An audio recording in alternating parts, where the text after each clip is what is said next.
Hello, welcome back.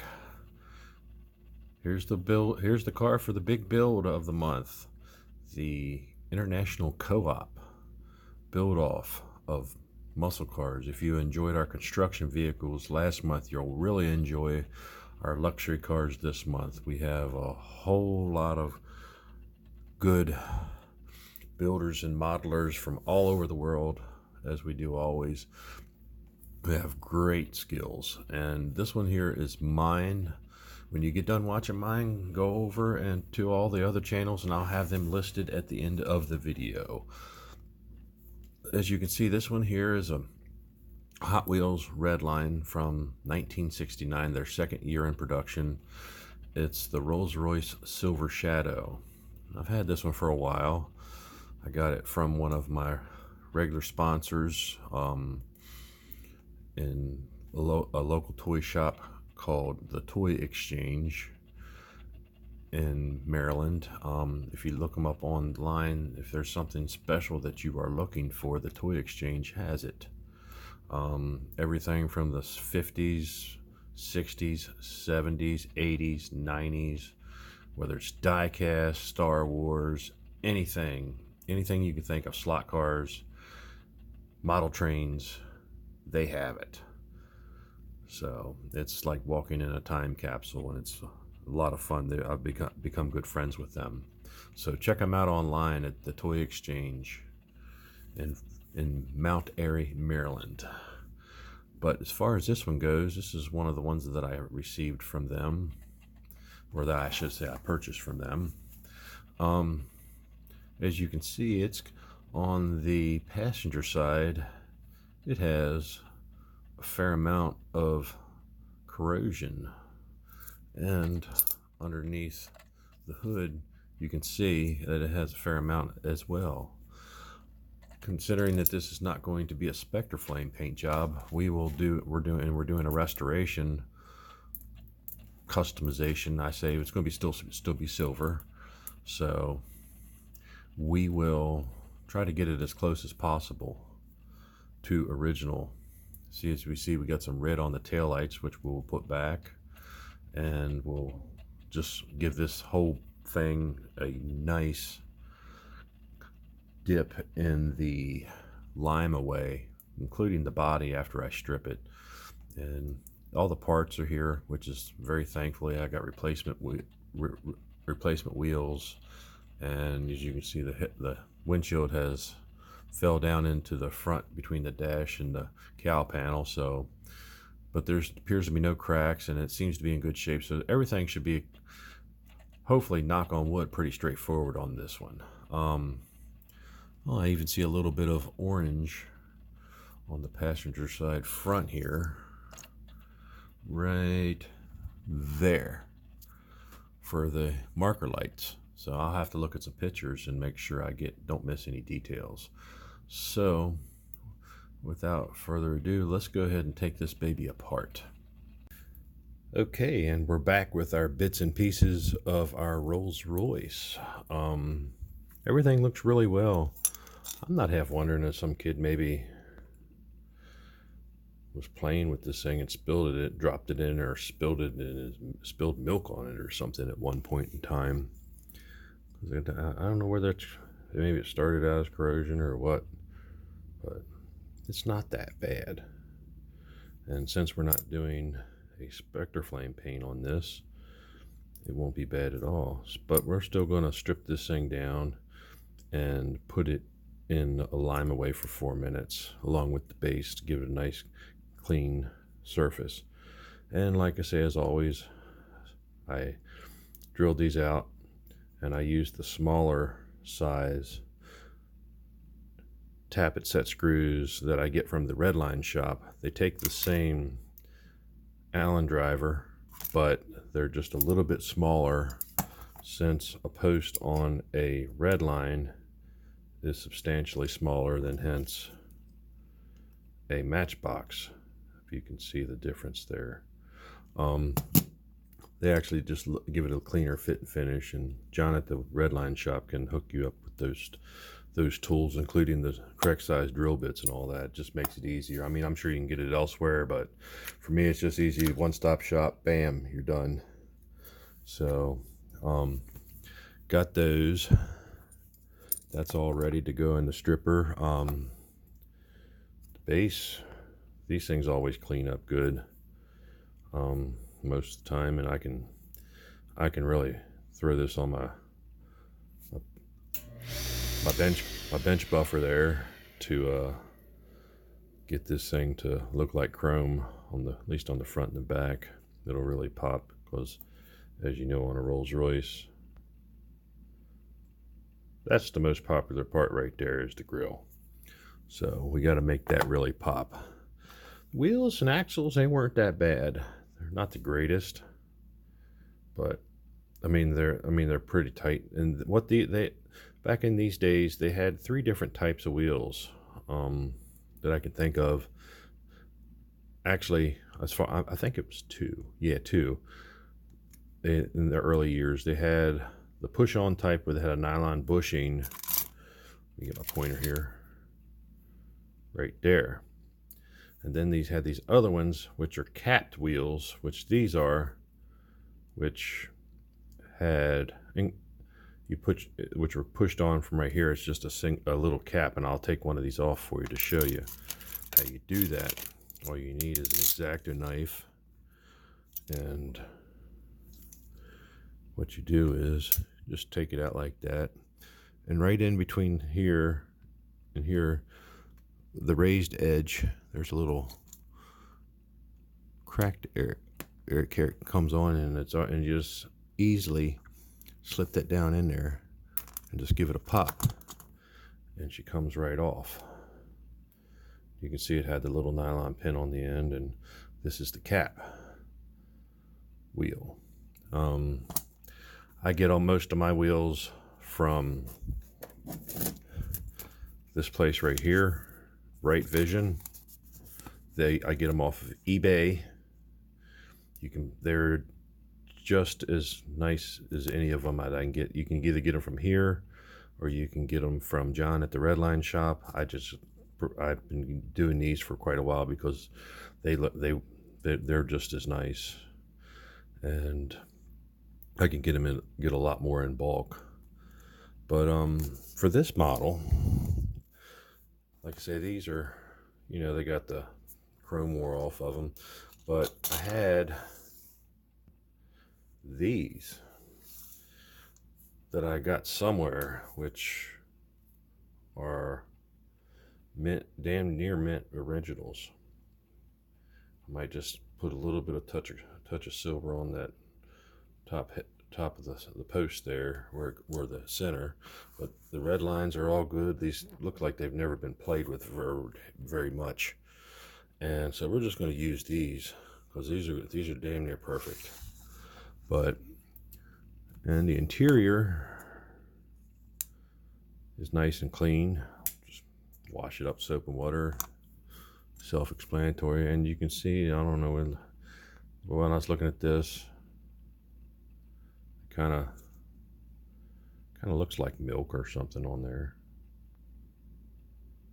If I can ever get this damn thing to focus. So, but I mean, there's no cracks in the windshield or anything. It just needs a good polishing out. And these early Spectraflame windshields, they polish out good, and I just use my Turtle Wax polishing compound, available at most automotive parts stores. So let's go ahead and take this over and get the paint off of it. Okay, here we are, here at the wash table.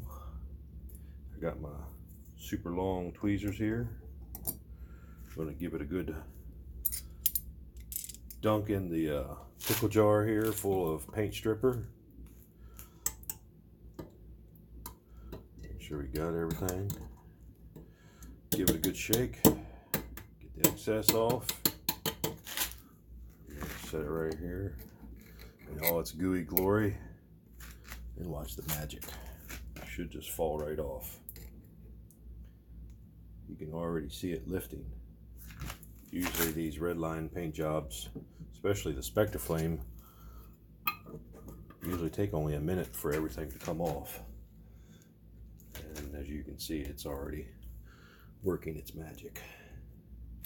So I thought about doing this one in a Spectre Flame. There's a couple different color variations, but I guess Rolls-Royce, you know, the silver shadows, and you know, it's already silver, so I guess I'll keep it silver.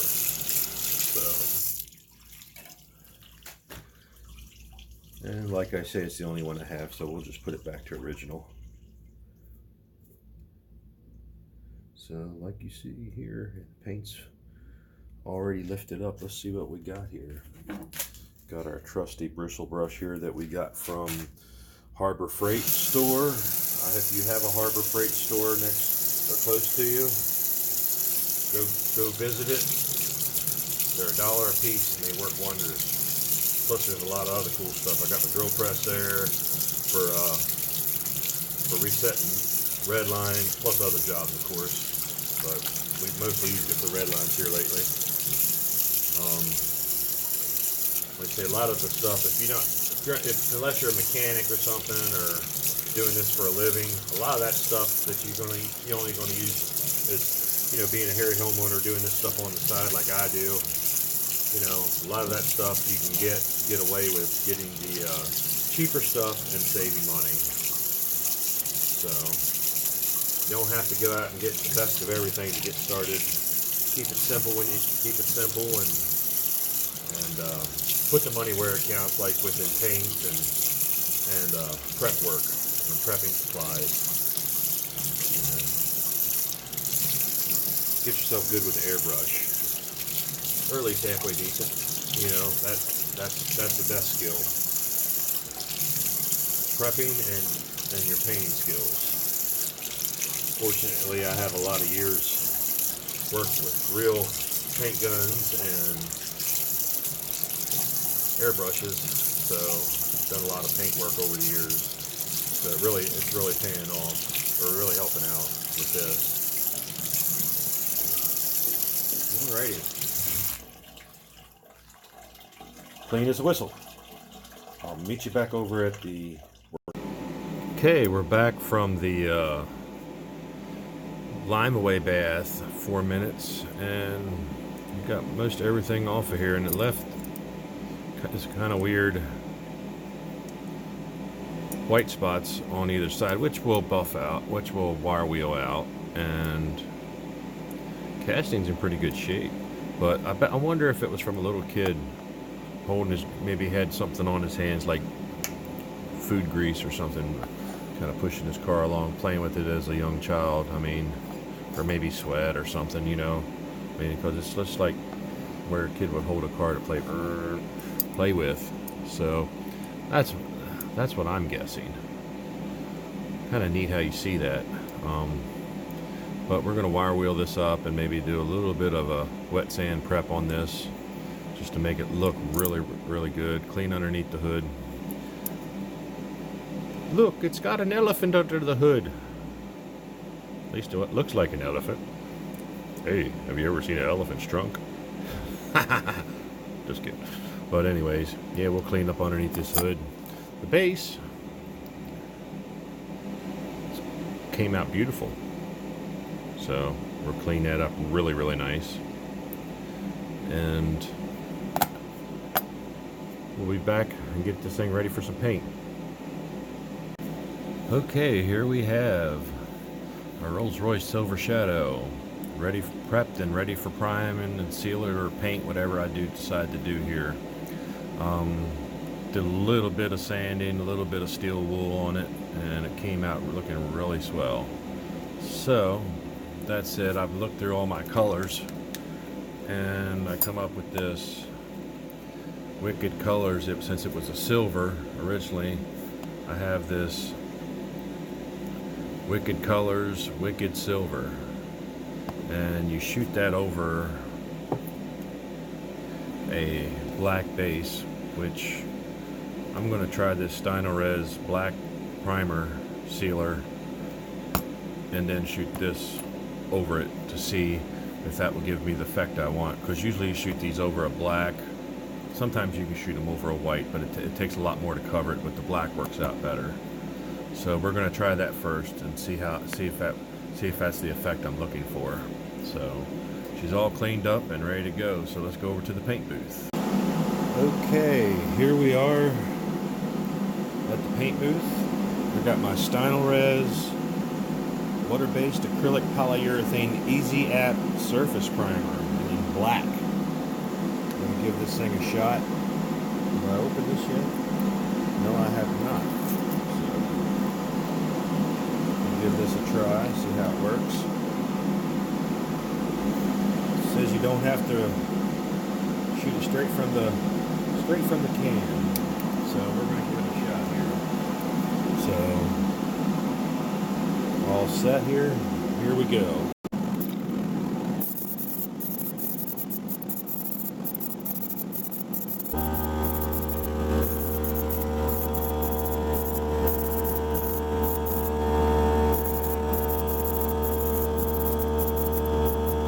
Okay, here we are. And that Timeriders worked really well for our base. It's got like just a satin primer finish for the black. Some people would probably say leave it at that, but you know, that's good for a street ride or something, but not for a Rolls Royce. So we are going to go with our Wicked Colors Wicked Silver, and we'll add some 4012. It's a thinner, and a little bit of 4030 balancing clear, and we'll mix all that up. So here we go. And a little goes a long way with this Createx, so it doesn't take too terribly much.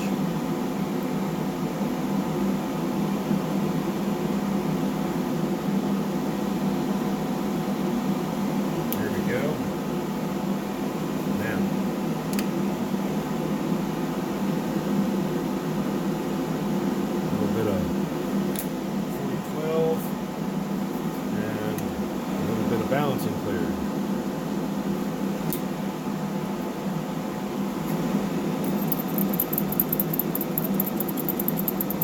Give it a good stir.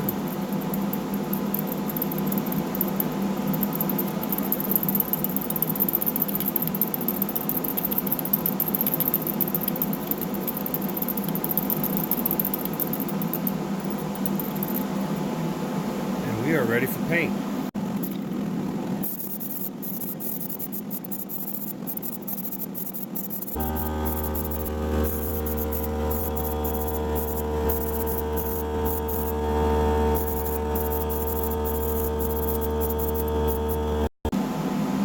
Okay,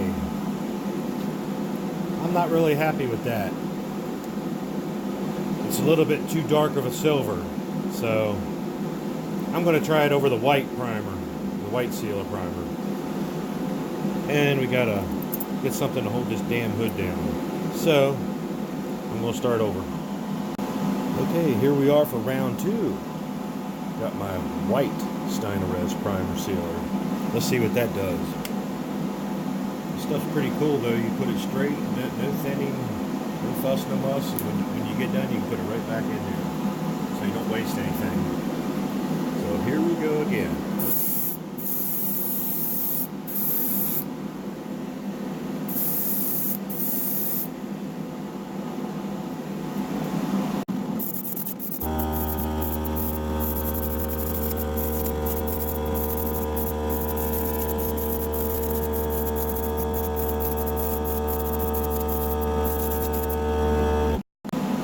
Okay, we are back with our Wicked Silver Chrome with some balancing clear and some 4012 reducer in there.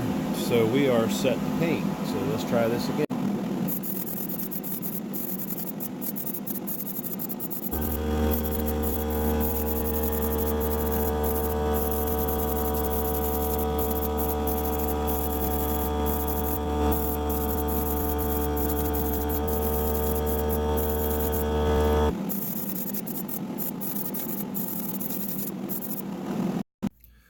Okay, and we're back with the Rolls-Royce windows.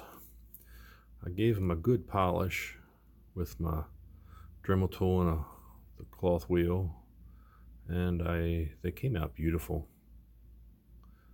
And I used something different. I used this Meguiar's Mirror Glaze cleaner wax. I've been using this, which I bought when I first started restoring Hot Wheels, and I think the Meguiar's works a little better.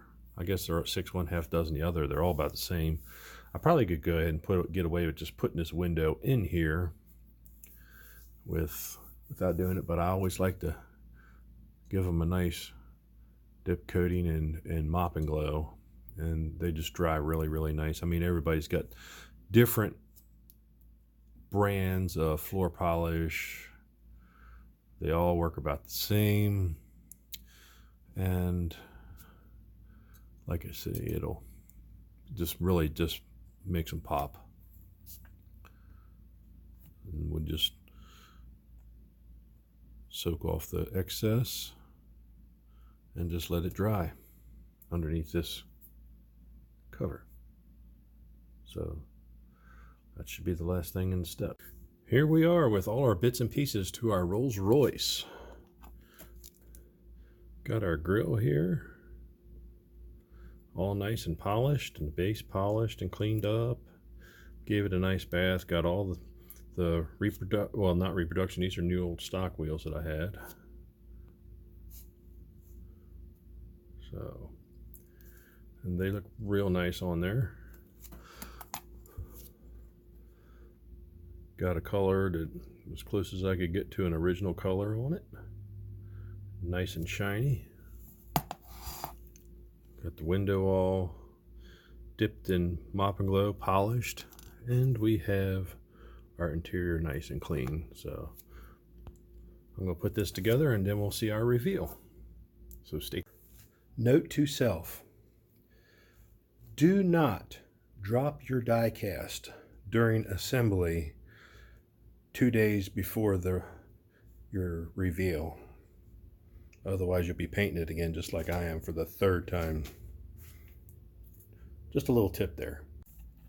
And here is where we ended up with a nice shiny silver new Rolls-Royce Silver Shadow from 1969 in the Hot Wheels Redline series, with a nice freshly corrosion-free base and body, a polished windshield, all the original accents put back onto the car via pictures that I had found online, a new old set of capped Redline wheels that I had that were originals, and just a good polishing on the body, and we hit the bumpers front and rear and the grille with my WAB aluminum polishing compound on my actual bench buffing wheel. Give it that extra shine. Gave the interior a good cleaning. And like I say, this is paint job number 3. First one was too dark, the second one was perfect, and we had made it all the way to assembly, and it was assembled, and my dumbass dropped the damn thing on the floor and chipped it. So that means it goes right back in the stripper and gets painted again. And of course, the 3rd time I was out of Redline shop urethane hardener. It had a crack in the cap and completely hardened up on me, so I had to order some new. So we ended up shooting this one actually an X22 clear on the outside over the Wicked Silver. So that's a little bit different than what we usually do with this Createx paint, but that's what I had to work with since my hardener dried up on me, and it would never have dried in time. But the X22 did a beautiful job just as well, and I think it turned out real nice. Let me know in the comments. I hope you've enjoyed this group build. Please, when you get done here, go see Timeriders, Wee Little Cars, see what he has there. Go to Nick's Toy Garage. Go to my buddy Rob over at Matchbox Garage. Go to Tony's Diecast Restos. And also swing by our newest member, Paulie, down at Fat Man Productions. He was a late in entry since Nick from Matchbox Restoration had to bow out this month because, you know, well, life, it gets warm outside and you have a million and one things going on, and sometimes people just don't have time in their busy day to do this kind of stuff. So he had to take a break, but I'm sure he'll be back next month in full force, and I'm always looking forward to seeing what he has. So I hope you enjoyed this as much as I do. I look forward to these group builds every month, and I enjoy conversing with these fine modelers from all over the world to set things up, and just enjoy your weekend. It's been a lot of fun. Now I'm just trying to figure out what I can do next. So stay tuned.